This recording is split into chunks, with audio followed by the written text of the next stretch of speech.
بسم اللہ الحمد للہ الصلاۃ والسلام علی رسول اللہ رب اشرح لی صدری ویسر لی امری واحلل عقدۃ من لسانی یفقہوا قولی رب یسر ولا تعسر وتمم بالخیر۔ کتاب التوحید میں باب نمبر 10 غیر اللہ کے لیے ذبح کرنے کا حکم۔ قرآن کی سورہ انعام کی آیت نمبر 162 اینڈ 163 میں اللہ رب العزت کا فرمان ہے، کہہ دیجئے کہ میری نماز، میری قربانی، میری زندگی اور میری موت سب رب العالمین کے لیے ہے، جس کا کوئی شریک نہیں، اور مجھے اسی بات کا حکم دیا گیا ہے اور میں سب سے اول فرما بردار ہوں، انا اول المسلمین۔ اور پھر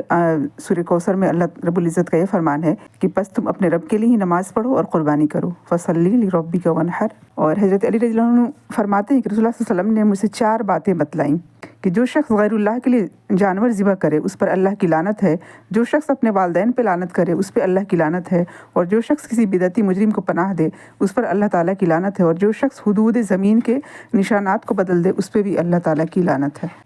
اصل میں یہ حدیث جو ہے غیر اللہ کے نام پہ جو ذبح کرے اس کے اوپر لعنت ہے، اس لیے یہ لائی گئی ہے۔ اور اس میں جو والدین کو اپنے یعنی جو گالی دیتا ہے، اس میں جو بات آئی ہے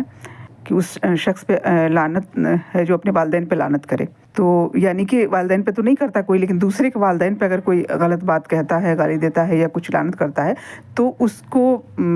اس کے ریئیکشن میں کوئی دوسرا کرتا ہے نا، تو یہ بھی اپنے والدین کو برا بھلا کہنا، لعنت کرنا اور اس طرح کی چیز میں آ جاتا ہے۔ تو ہر والدین جو ہے نا وہ قابل احترام ہے، چاہے وہ جو بھی ہوں، تو ان کا اپنے جو بھی اپنے والدین کا احترام کرتا ہے نا، وہ دوسروں کے والدین کا بھی احترام اس کو کرنا چاہیے۔ یعنی ایک یہاں پہ بات بہت ریلیونٹ جو ہے مجھے یاد آ گئی، حضرت عمر فاروق رضی اللہ عنہ جو ہے وہ کہتے ہیں کہ میں اپنی ماں بہنوں بیٹیوں کے بارے میں بہت غیرت رکھتا ہوں، اس لیے میں دوسروں کی بہن بیٹیوں کی طرف میں نگاہ اٹھا کے نہیں دیکھتا، یعنی کہ ان کی بھی قدر کرتا ہوں، ان کی عزت کرتا ہوں، کیونکہ میں اس بات کو نہیں پسند کرتا ہوں کہ میری